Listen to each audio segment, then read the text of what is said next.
आदेश आदेश जय गिरनारी। मैं एकतानाथ गुरु योगी तुलसीनाथ जी बापू, श्री शनिदेव मंदिर, भवनाथ तलेटी, जूनागढ़, गिरनार, गुजरात।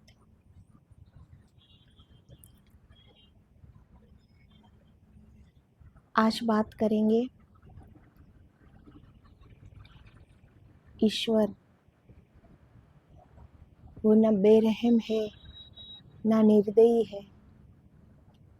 सबको ये लगता है ना कि जो भक्त होते हैं, जो अच्छे लोग होते हैं, उनकी ही क्यों परीक्षाएं ली जाती है,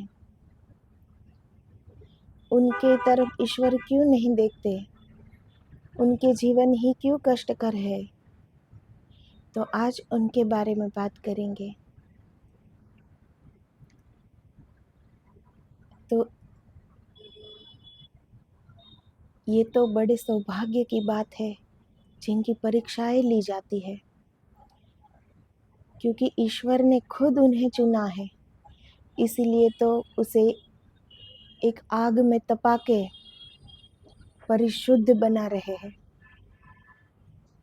क्योंकि ईश्वर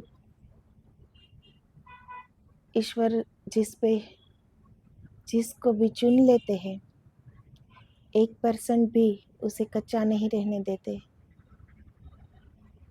उसे परिपूर्ण बना देते हैं, परिशुद्ध बना देते हैं। इसीलिए वो अग्नि में तपाते हैं।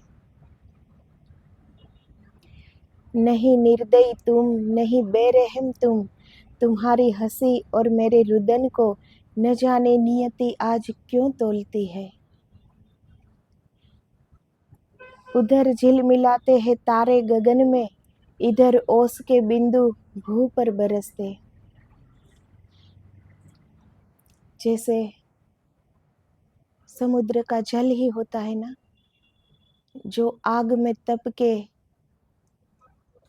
बाष्पीभूत होते हैं और वो ही मीठा जल बन के वापस पृथ्वी पर गिरते हैं, उनकी बूंदें बारिश बनकर। तो जो भी आग में तप कर परिशुद्ध बन जाते हैं, वो इतने ही मीठे बन जाते हैं और इतने ही सबके लिए उपयोगी बन जाते हैं। जीवन सार्थक बन जाता है उनका। उधर केली करते विहरते हैं बादल, इधर बूंद को भी है चातक तरसते। तुम्हारा परस प्राप्त करने विकल सी हवा कुंज में कांपती डोलती है।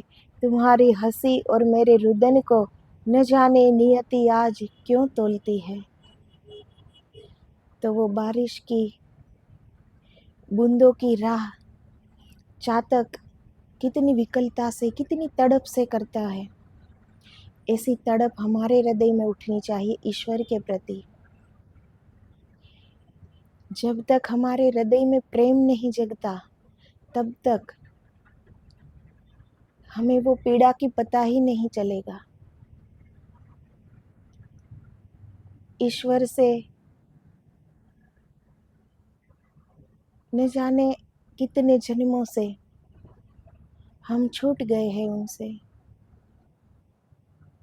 तो वो विरह होना चाहिए, वो प्रेम की गहराई होनी चाहिए, वो पीड़ा होनी चाहिए, वो तलब होनी चाहिए वापस मिल जाने की। जैसे चातक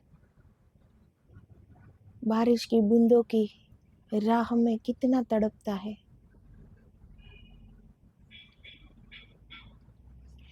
तिमिर आवरण को जरा चीर कर तुम कभी मनहरन नीच झलक तो दिखाओ। कुसुम की जो भीगी हुई पत्तियां है, उन्हें अपने हाथों से पोंछो, सजाओ। यह मोती के दाने तुम्हारे लिए है, सदा जग की आंखें जिन्हें रोलती है। तो जो छोड़ पे लगे पुष्प को लोग तोड़ लेते हैं अपनी खुशी के लिए, फिर चाहे ईश्वर के चरणों में चढ़ाने के लिए ही, पर फूलों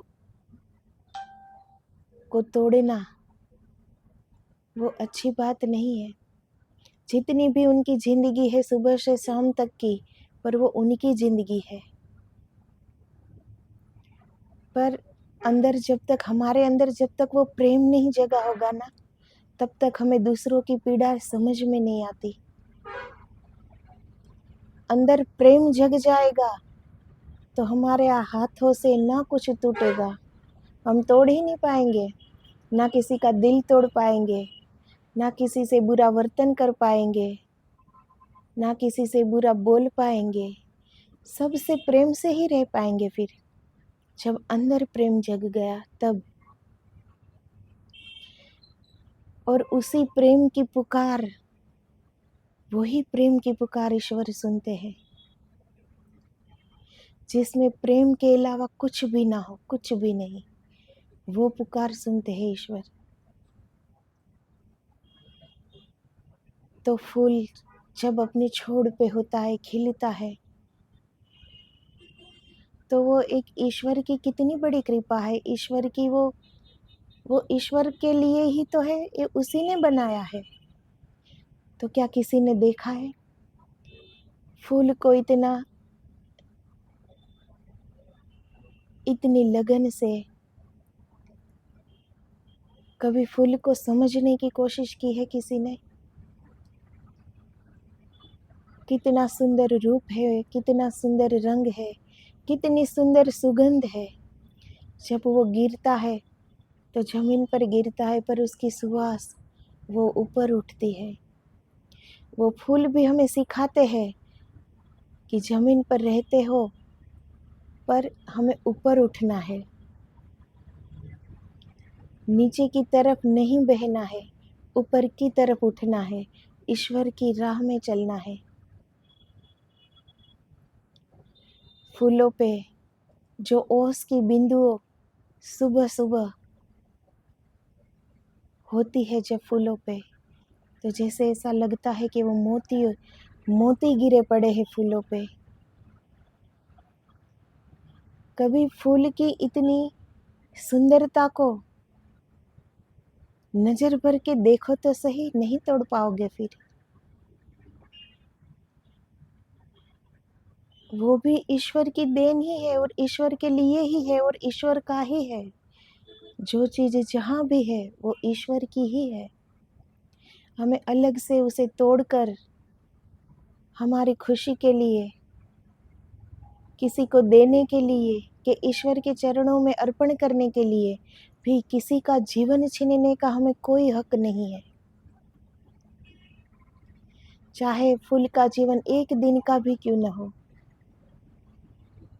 लोग यही समझ के तोड़ देते हैं ना कि फूल को रात को तो मुरझाना ही है, तो क्या हुआ, पर वो एक दिन की जिंदगी तो उनकी ही है ना। हमें उनकी जिंदगी छीनने का कोई हक नहीं है। न जाने तुम्हारे श्रवण के पुटों तक पहुंच पाएगी कब दबी आह मेरी, न जाने कि किस दिन तुम्हारे नगर तक मुझे प्राण पहुंचाएगी राह मेरी। नहीं निर्दयी तुम, नहीं बेरहम तुम, क्षितिज पर से कोई किरण बोलती है।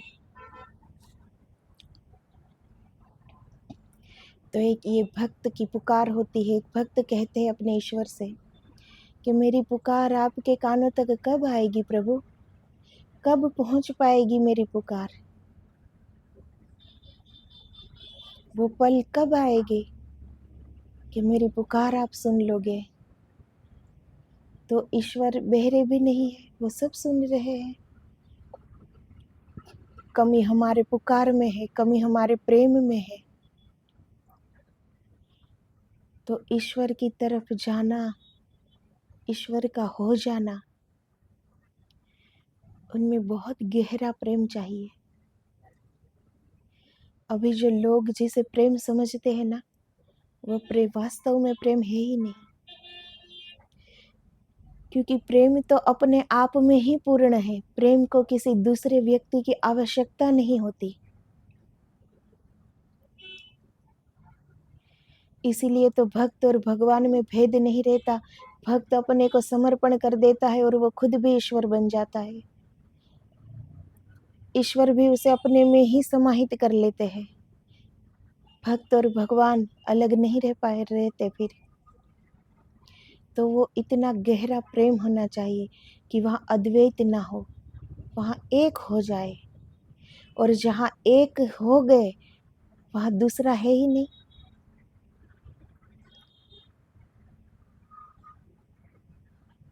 तो अभी जो हम जिसे प्रेम समझ रहे हैं ना,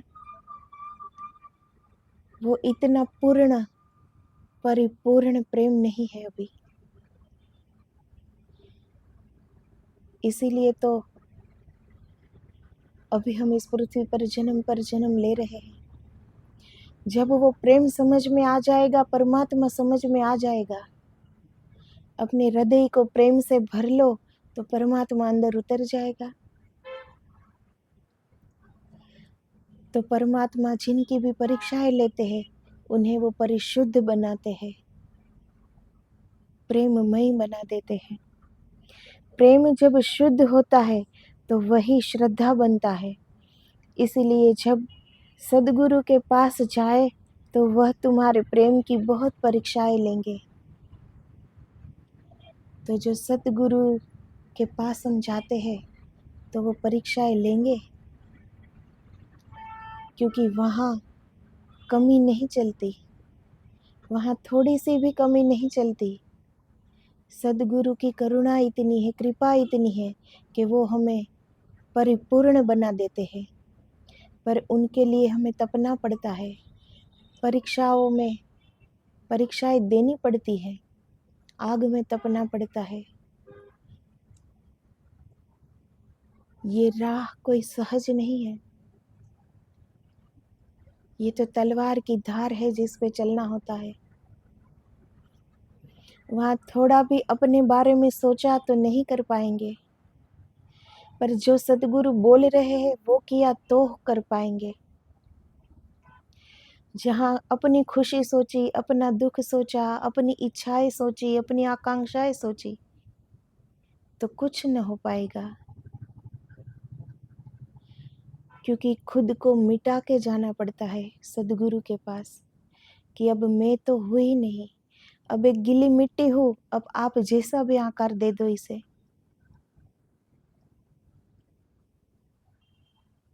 तो सद्गुरु हमें परिपूर्ण बना देते हैं। तो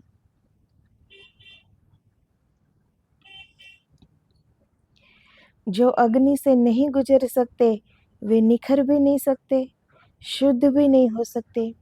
तो जिनकी ऐसी तैयारी नहीं है मिटने की, वो कभी शुद्ध नहीं बन सकते। वो हमेशा अपने अपने ही लिए जिए जाएगा कि मेरा सुख किस में है, मुझे अभी क्या चाहिए, मैं क्या करूँ तो मैं खुश हो जाऊँ, मुझे सुखी होना है, मुझे हर पल खुश रहना है, मेरी खुशी किस में है। तो अभी वहाँ मैंपन है, सब मेरा मेरा मेरा है। अभी तो हे ईश्वर तू ही तू, ये तो बन ही नहीं पाया है, तो वो कहाँ से शुद्ध होगा फिर। तो जो ये आग से गुजर नहीं सकता वो कभी निखर भी नहीं सकता, फिर वो शुद्ध नहीं हो पाता, शुद्धता उनमें आती ही नहीं।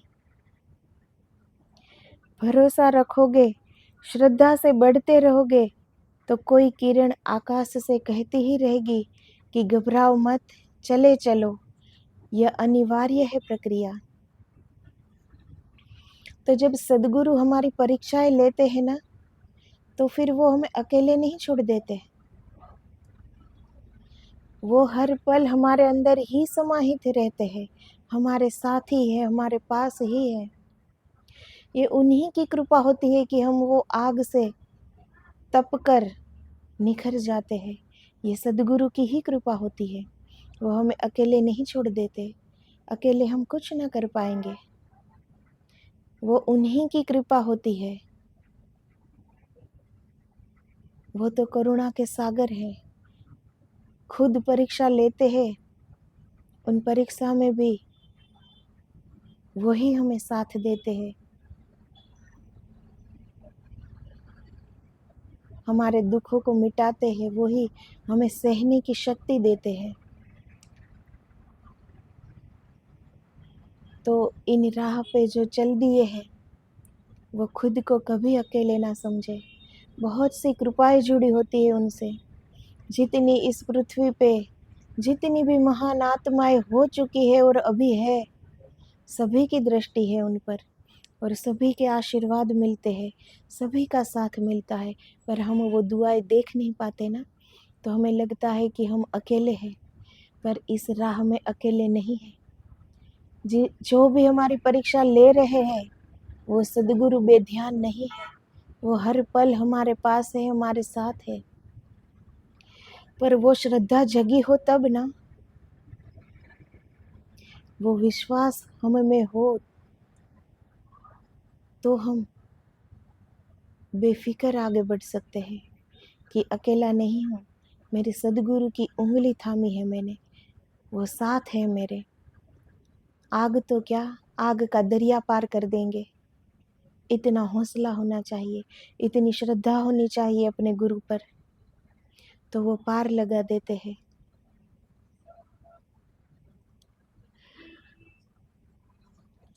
परमात्मा न तो निर्दयी है और न बेरहम है, लेकिन प्रेम की अग्नि परीक्षा लेनी ही होगी। अग्नि परीक्षा से ही प्रेम श्रद्धा बनेगा। जब हमें कोई दुख पड़ता है, हमारे जीवन में दुख आता है, फिर वो दुख से हम बाहर निकलते हैं तो कितनी ही प्रार्थना की होती है, हमने कितना कुछ किया होता है उस कठिन परिस्थिति से बाहर निकलने के लिए।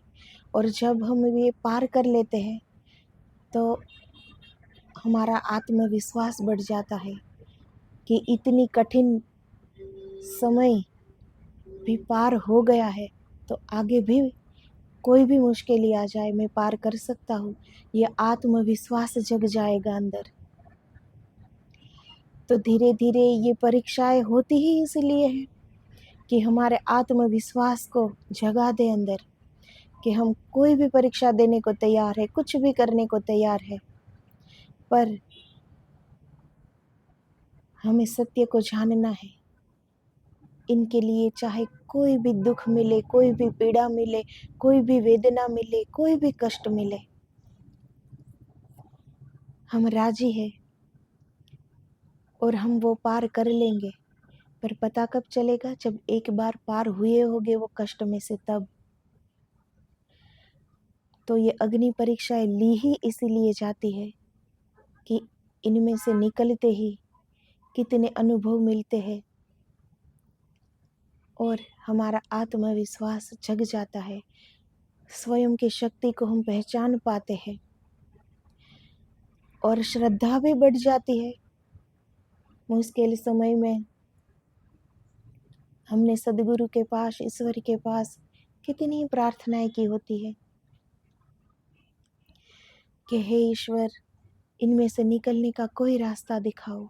और वो जब रास्ता हमें दिख जाता है, हम उसमें से पार हो जाते हैं, तो हमारी श्रद्धा भी बढ़ जाती है कि ईश्वर ने हमारी पुकार सुनी।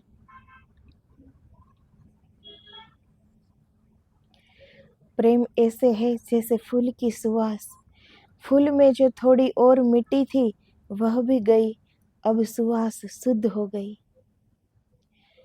तो सद्गुरु हमें ऐसे बनाते हैं जैसे फूल पे मिट्टी चढ़ी हो, पूरा फूल मिट्टी मिट्टी ही मिट्टी से भर भर गया हो, तो इतनी सुवास नहीं वो दे पाता। पर फूल से वो मिट्टी हम हटा दे तो फूल की सुवास वो अपनी सुवास रहेगी, फिर उनके साथ मिट्टी की सुवास चली जाएगी, वो मिट्टी चली जाएगी, फूल शुद्ध हो जाएगा, परिशुद्ध, फिर उसकी सुवास उठेगी ऊपर की तरह।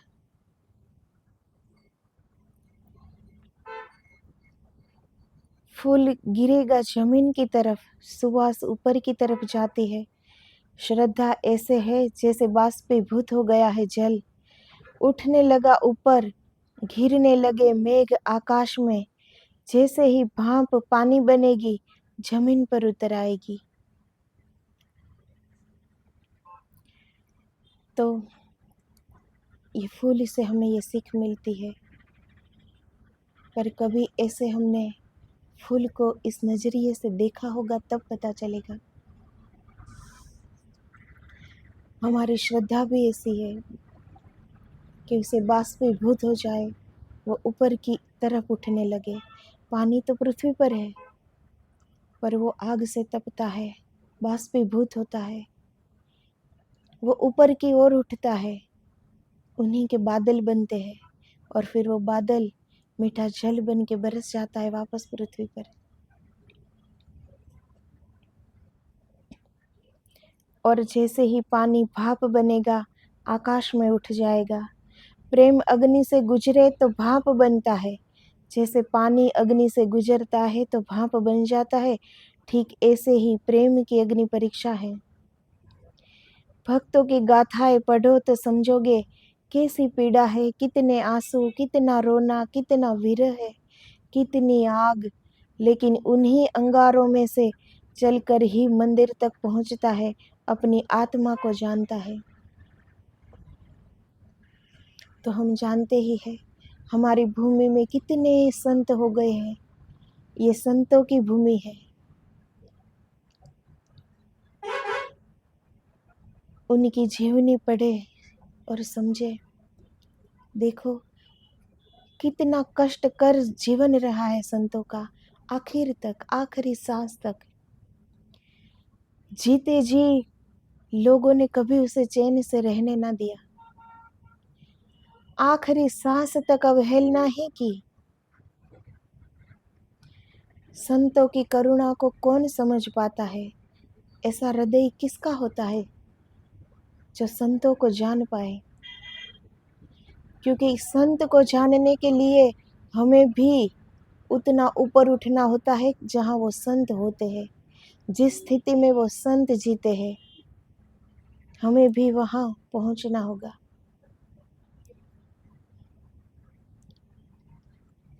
जैसे हमें बहुत सारा दृश्य देखना हो, आसपास का बहुत सारा, तो हमें छत पे जाना पड़ता है। 3-4 मंजिला और चढ़ लो, उस छत पे देखो तो सारा कुछ नज़र आ जाएगा। तो उनके लिए हमें ऊपर उठना पड़ेगा।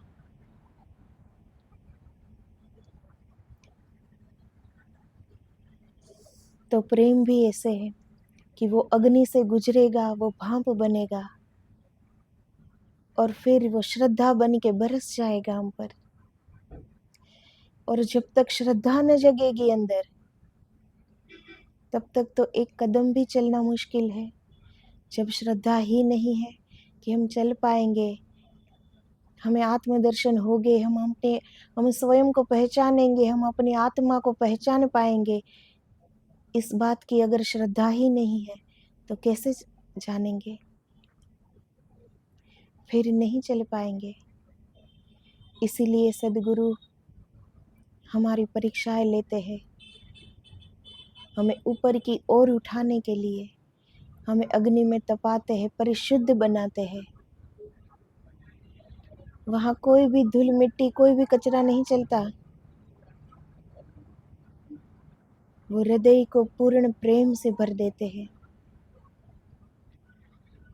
अंदर प्रेम जगा तो श्रद्धा जग ही जाएगी, आत्मविश्वास आ ही जाएगा कि हम ये कर पाएंगे। अभी हमने अपनी शक्तियों से बिल्कुल अनजान हैं हम। अभी पता ही नहीं है कि हमारी शक्ति कितनी है।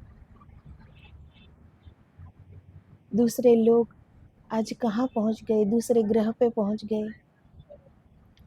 हम देखते रहते हैं कि हाँ वो तो बड़ा ही हिम्मत वाला है, बड़ा ही ज्ञानी है, बड़ा ही समझदार है, देखो कहाँ पहुँच गया। तो हम दूसरों पर रह जाते हैं, हमारी बात वहाँ पूरी हो जाती है। पर बात वहाँ पूरी मत करो, बात ये करो कि वो वहाँ तक पहुँचा तो मैं क्यों नहीं पहुँच सकता। बात तब बनेगी। संतों की जीवनी पढ़ते हो, संतों के दर्शन करते हो, तो ये तो बहुत महान है इसीलिए किया, ये मत सोचो। माँ के पेट से तो शुद्ध आत्मा ही जन्म लेती है, उनमें कोई दोष नहीं होता। छोटे बालक को क्या दोष होते हैं? वो तो भगवान का ही रूप होते हैं। बड़े होते जाते हैं, ऐसे ऐसे समझदार बन जाते हैं, दोषों से भर जाते हैं, मुक्त होने के बजाय भर जाते हैं। तो संतों को देखकर ये सोचो कि उनको भी किसी माँ ने जन्म दिया है, वो भी हमारे ही तरह है। जितनी उनमें शक्तियाँ दी है ईश्वर ने, उतनी हमको भी दी है, पर उन्होंने अपने परिश्रम से वो शक्तियों को जाना, समझा और आगे बढ़े, उन शक्तियों का सदुपयोग किया, ईश्वर की राह तरफ गए। और जो नहीं जा पा रहे वो समझो कि शक्तियाँ तो हम में भी उतनी ही है, पर हम उसका दुरुपयोग कर रहे हैं, हम किसी और ही राह पे जा रहे हैं। जितना जहाँ नहीं जाना है वहाँ चले चले जाते रहोगे, उतना ही कठिन हो जाएगा वापस आना। इसीलिए पहले से ही मत चलो, सही राह पे चलो। जितना ईश्वर ने किसी पे कोई भेद नहीं रखा, सबको एक सा दिया है, एक सी शक्तियाँ दी है। फिर संत कर जाते हैं और हम क्यों रह जाते हैं? ये हमारी कमी है। वो कर गए तो हम क्यों नहीं कर पाते? क्यों इतना भर सोच के बैठ जाते हैं कि वो तो महान है इसीलिए कर गए, हमसे ये नहीं होगा? क्यों नहीं होगा? अगर एक संत अपने आप को मिटा के ईश्वर की राह पे चल दिए हैं, तो हम अपने आप को क्यों नहीं मिटा सकते? हम किस बात का अहंकार लेके फिरते रहते हैं? ये अहंकार ही है ना कि हमें मिटना नहीं है, और इन राह पे चलने के लिए हमें खुद को मिटना होगा। हमारी खुशी, हमारा सुख, हमारी आकांक्षा, हमारी इच्छाएं, सबका त्याग करना पड़ेगा। ये तब होता है। पर एक बार करके देखो तो सही कि इनका परिणाम क्या मिलता है। जिस राह पे अभी हम लोग चल रहे हैं, उसका परिणाम क्या होगा? जिंदगी भर हम जन्म लेते हैं, पढ़ते लिखते हैं, लोग शादी कर लेते हैं, अपना व्यवहार घर संसार में व्यस्त हो जाते हैं, अपने संसार चलाने के लिए सच्चा झूठा कुछ भी करके कमाते हैं, दिन भर में न जाने कितने झूठ बोलते हैं।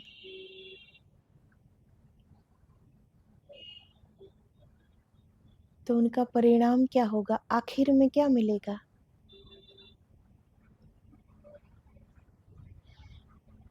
आखिर में अपनी जिंदगी को तोलो।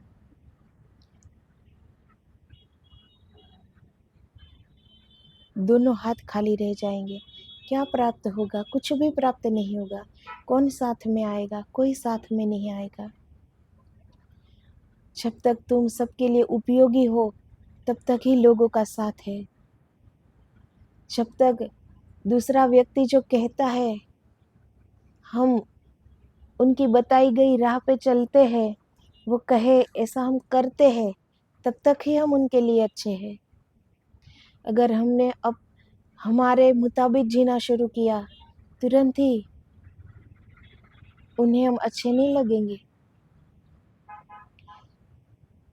ये फितरत होती है व्यक्ति की कि जब तक मेरे मुताबिक जियो, तब तक ही मैं तुम्हें अच्छा कहूँगा।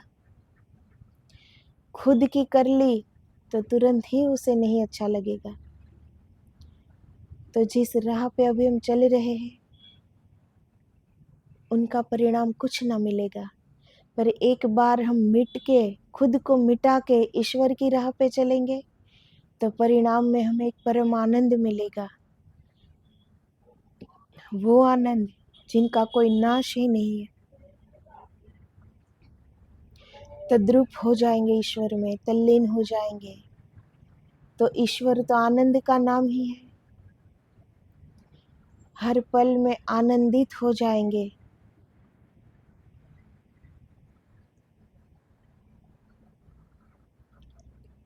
तो कौन सी राह अच्छी है ये सोचो। कौन सी राह पे चल के हमें क्या मिलेगा वो सोचो, कि आखिर में हमें क्या मिलेगा।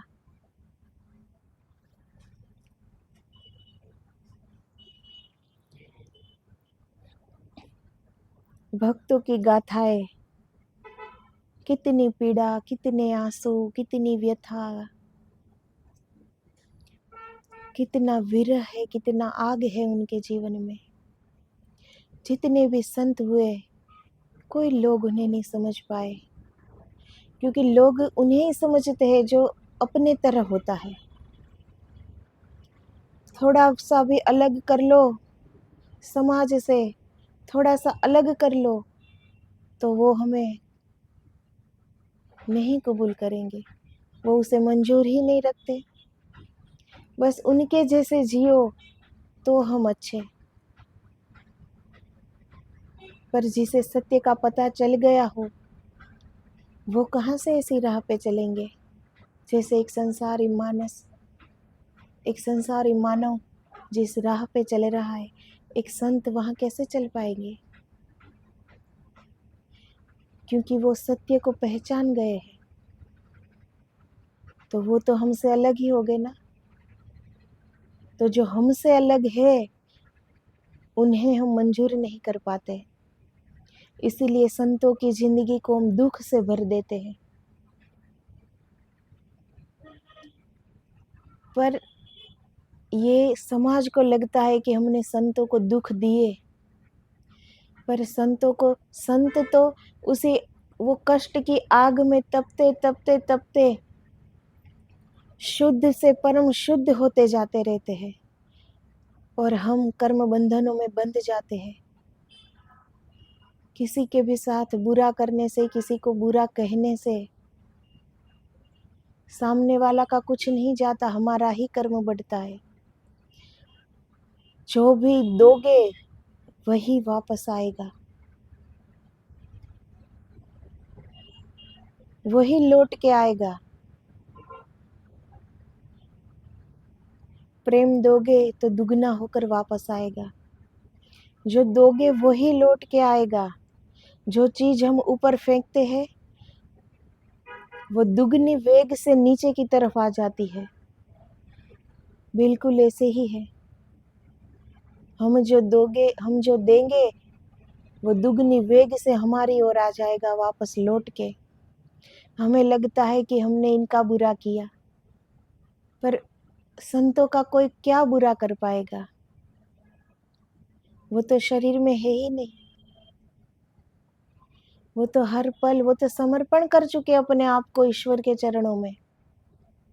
वो तो अपने आप में है भी नहीं। किसको दुख दे रहे हो, किसको पीड़ा पहुंचा रहे हो। जो कांटे हम बो रहे हैं ना, वो कांटे हमें ही चुभेंगे, उनको नहीं चुभेंगे।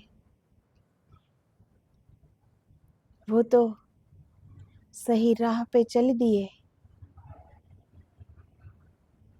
उनको तो ईश्वर ने अपने गले से लगा लिया। अब वो कांटे उन्हें नहीं लगेंगे, वो कांटे हमें ही लगेंगे।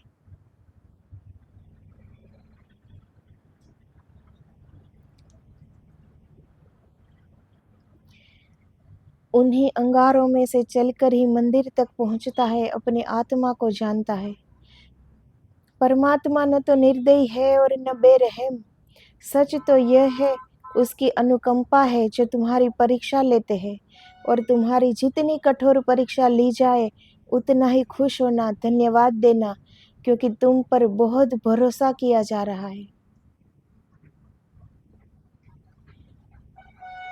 तो ये संतों की स्थिति ऐसी ही होती है, जितना उन पे कष्ट आता है ना, उतना वो खुश होते चले जाते हैं, क्योंकि उनके अंदर वो श्रद्धा जग गई है, वो प्रेम जग गया है, वो समझ जग गई है, वो ज्ञान जग गया है। उसे पता है कि ईश्वर ने मुझे चुन लिया है, ईश्वर मेरी परीक्षा ले रहे हैं, तो ईश्वर का ध्यान है मुझ पर, तभी तो परीक्षाएं ले रहे हैं ना। तो ईश्वर ने चुन लिया है, उससे बड़ी खुशी की बात और क्या हो सकती है। तब तो हमें जितना भी कष्ट मिले इन राह में, उतना ही धन्यवाद देते चलो।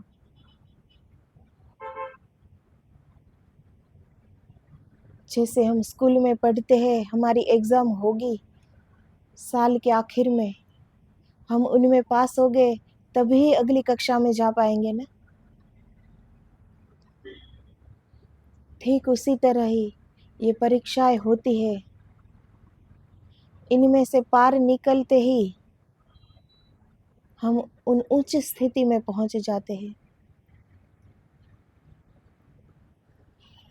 सदगुरु उसी शिष्य की सर्वाधिक परीक्षा लेगा जिस शिष्य से भरोसा है कि उसके भीतर से कुछ हो सकता है। जिस पे भरोसा नहीं है उसकी कोई परीक्षा नहीं ली जाती। अब जो बिल्कुल अनपढ़ है, जिसको पढ़ना लिखना आता ही नहीं, क्या शिक्षक कहेंगे कि तू तू भी ये परीक्षा दे दे, ये ले पेपर, ये पर्चा तू भर दे? क्या कहेंगे कोई शिक्षक? नहीं कहेंगे ना। परीक्षा किसकी आती है? जिसने पूरा साल पढ़ाई की है, वो परीक्षा दे पाएगा।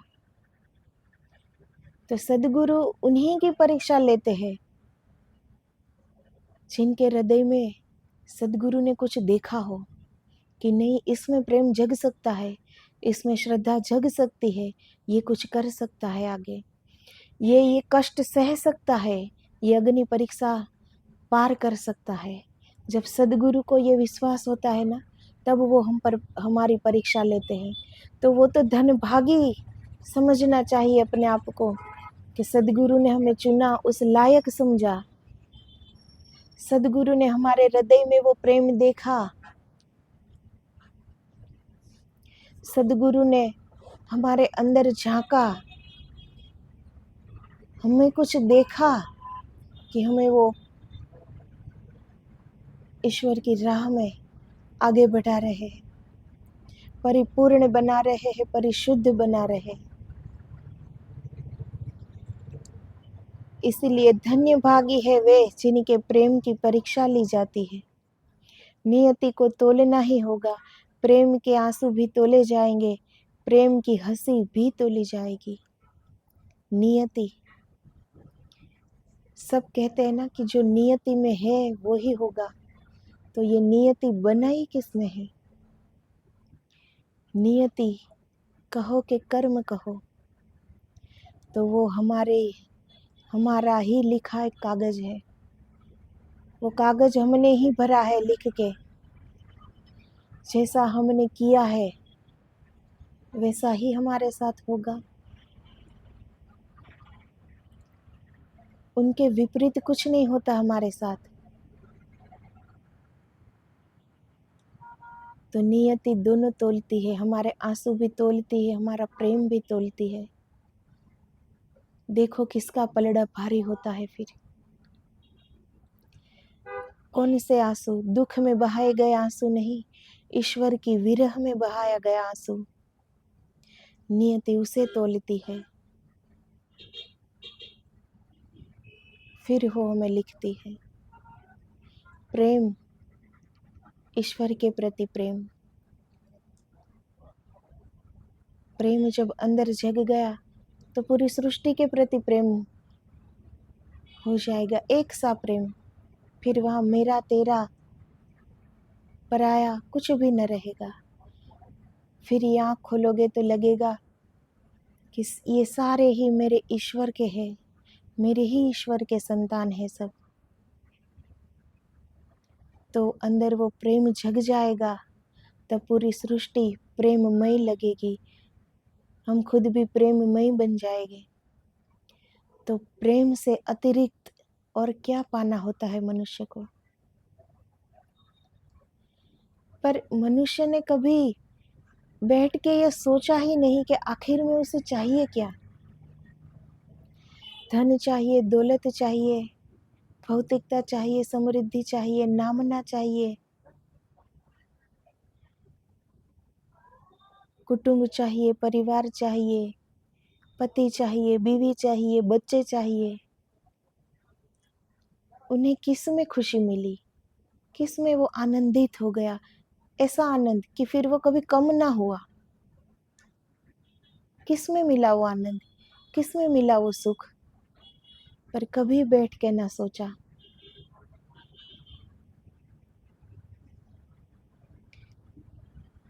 पर जब प्रेम जग जाएगा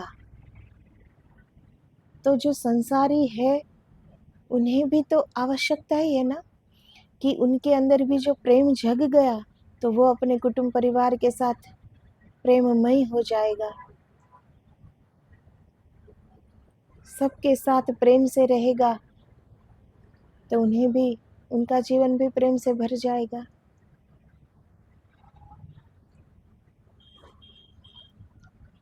कभी बैठकर सोचो आखिर में आपको चाहिए क्या। ईश्वर वो प्रेम का रूप तो है, परमात्मा। प्रेम के अतिरिक्त इंसान को क्या चाहिए होता है। जब तक पूर्ण प्रेम नहीं मिलता ना, तब तक किसी भी व्यक्ति से या वस्तु से कभी भी संतोष नहीं मिलेगा, क्योंकि ये सब हमारी चाहना नहीं है, ये हमारी झूठी कामनाएं हैं। ये हमारी कामना है कि हमारे पास ये होना चाहिए, ये हमारी आकांक्षाएं है। पर हमारी हृदय की चाह क्या है। हृदय प्रेम का निवास स्थान है, तो हृदय में और कोई प्रेम के अतिरिक्त कुछ भरोगे तो हृदय कैसे भर पाए, कैसे शांति मिलेगी, कैसे सुख मिलेगा, कैसे खुशी मिलेगी। पर जिसका जो स्थान है, हृदय प्रेम से परिपूर्ण कर दो, उसी वक्त संतोष मिल जाएगा, तृप्ति हो जाएगी, खुद को धनभागी समझेंगे। फिर प्रेम से भर जाओगे। कभी बैठ के सोचा है किसी को ईश्वर भी नहीं चाहिए किसी को। अगर ईश्वर भी हमारे साथ आकर रहने लगे ना, तो 5 दिन में व्यक्ति उनकी भी दोष निकालने लगेगी, उनकी भी भूलें निकालने लगेगी। हमें नजर आ जाएगी, वो उनकी भी भूलें निकालेगा कि ये तो ये कर रहे हैं, ये तो ऐसा है, ये तो हम मेरे साथ ऐसा बोल रहे हैं।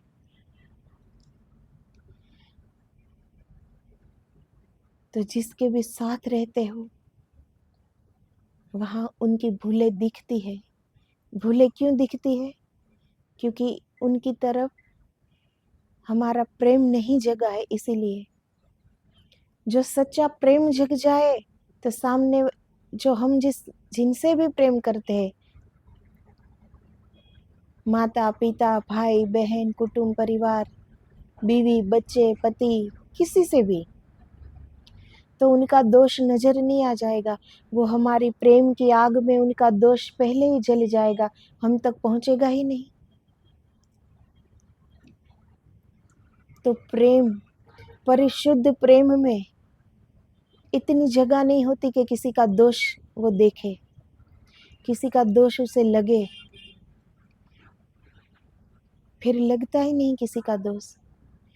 जैसे ईश्वर में सब कुछ समाहित हो जाता है, और ईश्वर में ही सब कुछ समाहित है। हम में ईश्वर समाहित है, ईश्वर में हम समाहित है।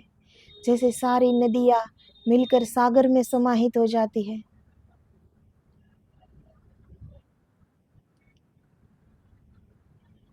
वैसे ही हृदय जब प्रेम से भर जाएगा, परिशुद्ध हो जाएंगे खुद।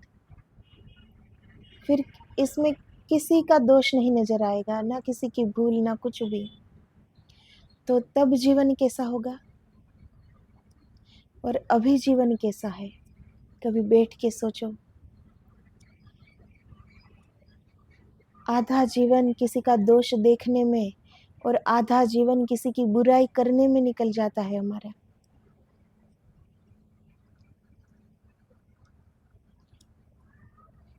हर व्यक्ति यहाँ अलग है, हमसे अलग है,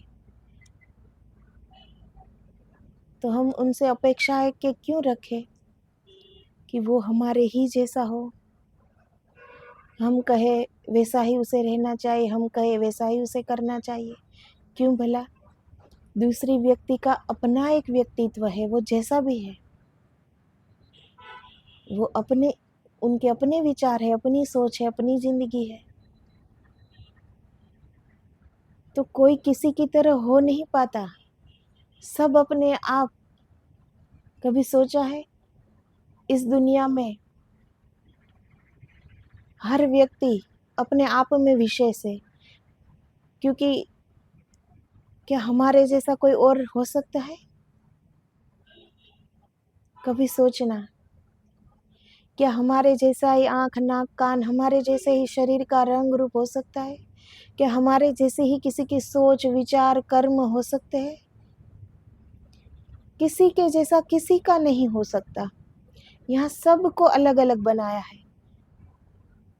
देखो तो सही इस ईश्वर की लीला को।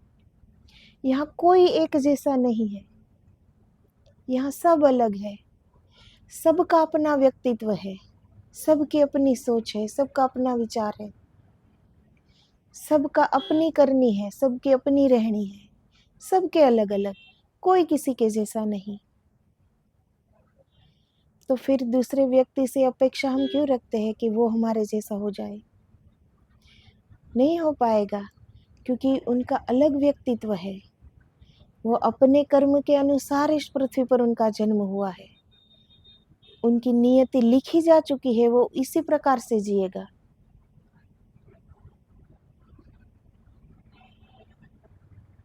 जब भगवान भी अवतार धारण करके यहाँ आते हैं तो क्या उनके सारे कुटुंबीजन उनके जैसे हो जाते हैं क्या? नहीं हो पाते। फिर वो भगवान ही क्यों ना हो। कृष्ण भगवान ने जन्म लिया तो क्या उनकी मासी मामा क्या उनकी तरह हो गए? नहीं हुए ना। तो हम तो बहुत ही साधारण हैं। हम क्यों ऐसे आशाएं रखते हैं कि कोई हमारे जैसा ही हो जाए, हम जो कहे वैसा ही करे, हम जो सोचे वैसा ही करे। दुख वही होता है। फिर हम दुखी हो जाते हैं कि हमारी धारणाएं गलत हो जाती है। पति पत्नी भी इसीलिए दुखी हो जाते हैं। पति सोचता है कि ऐसी धारणा तो मैंने नहीं की थी कि ये ऐसी निकलेगी। पत्नी सोचती है कि ये तो मैंने सपने में भी नहीं देखा था कि ये ऐसा करेंगे। तो पहले से ही ये बात तय रखो, अपने दिलो दिमाग में बिठा लो कि इस पृथ्वी पर कोई एक जैसा नहीं है और कभी होगा भी नहीं। यहाँ सबका अपना एक व्यक्तित्व है, अपनी एक जिंदगी है। उसी जिंदगी को सुधारने की कोशिश करो।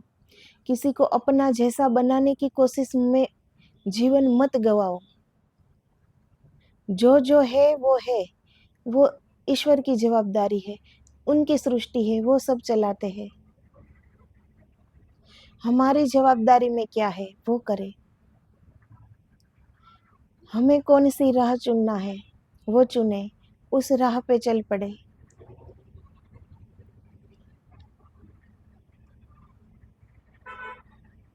अच्छी जीवन की नींव होगी तो अच्छे सद्गुरु मिल ही जाएंगे, जो हमारा हाथ थाम लेंगे और हमें ले जाएंगे वहां सत्य के घर में जो हमें जाना होता है। ये जो हम पृथ्वी पे जन्म लेते हैं ये तो हमारा एक पड़ाव मात्र है। जैसे हम किसी मंदिर में जाते हैं, थक गए तो कहीं बैठ गए, एक पड़ाव मात्र है ये जिंदगी। इस जिंदगी को इतना दुख सबर करने की क्या आवश्यकता है कि जहाँ बहुत थोड़ा रहना है। यहाँ कोई अमर होके नहीं आना है, सबको एक दिन जाना है। तो जो ये पड़ाव मात्र है उसी में क्यों उलझ जाते हो? तो जिंदगी को सुलझाओ, कभी बैठ के सोचो कि तुम्हें चाहिए क्या। अपने अंदर की आवाज सुनो कि सच्चा सुख किस में है, सच्ची खुशी किस में है, स्वयं को क्या चाहिए, कौन सी राह सच्ची है जो हमें सत्य के मार्ग पे ले जाए, जो हमें कर्म बंधनों से मुक्त कर दे। उस राह को चुनो।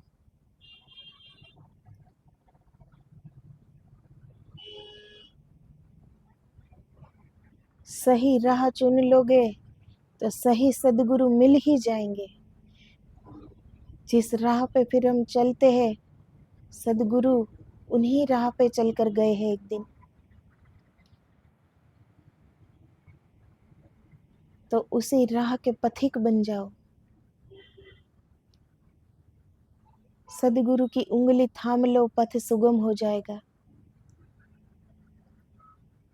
अपने अहंकार को छोड़ो कि मुझे किसी की जरूरत नहीं है। जो कुछ भी हूँ मैं ही हूँ, ये छोड़ दो।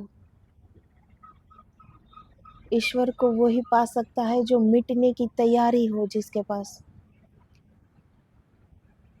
जहाँ खुद मिट जाते हैं वहां से वो शुरू होते हैं। जब तक हम है, मैं हूँ, तब तक वो नहीं है। जैसे एक म्यान में दो तलवारें नहीं रह सकती, वैसे ही इस हृदय में या तो मैं रह सकता हूँ या ईश्वर रह सकते हैं। अब ये हमारी सोच पे आधारित है कि हमें क्या रखना है। वो मैंपन का अहंकार कि वो करुणा निधान ईश्वर क्या रखना है, ये हम पर है। तो बस आज इतना ही। कभी जीवन में बैठ के जरूर सोचिए कि आखिर में आपको चाहिए क्या है। वरना आखिर में तो एक दिन जब थक जाओगे, समझ जाओगे, तब आखिर में सब सोचते हैं कि जो किया करा, क्या यही करने आए थे क्या यहाँ। वो प्रश्न आखिरी सांस में उठते ही है, पर फिर सांसें नहीं होती, फिर जिंदगी नहीं होती, फिर पास में वो समय नहीं होता, कुछ नहीं बचता। समय रहते ही ये सोचो कि क्या करना है, तभी होगा। सही राह चुन लो, सही सदगुरु मिल ही जाएंगे।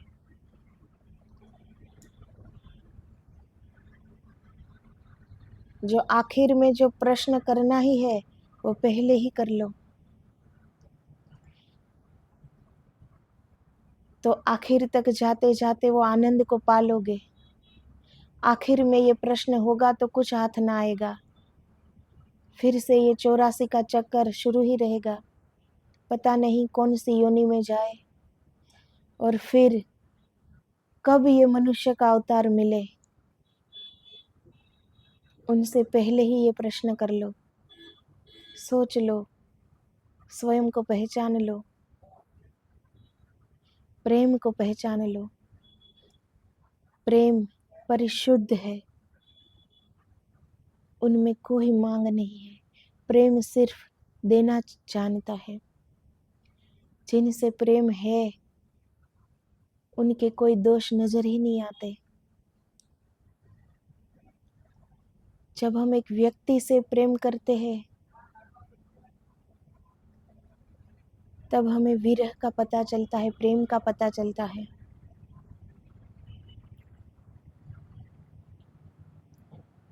तो जब वो पता चल ही गया कि प्रेम क्या है, विरह क्या है, तो अंदर से भर जाओ और वो ही प्रेम से ईश्वर की राह में चल दो। विरह, उस पीड़ा का विरह होना चाहिए, वेदना होनी चाहिए विरह में। ईश्वर के प्रति विरह होना चाहिए कि न जाने कब से छूट गए हैं हम आपसे, अब आपसे हम वापस जुड़ जाना चाहते हैं ईश्वर। वो विरह उठना चाहिए, तब हम चल पड़ेंगे उनकी ओर।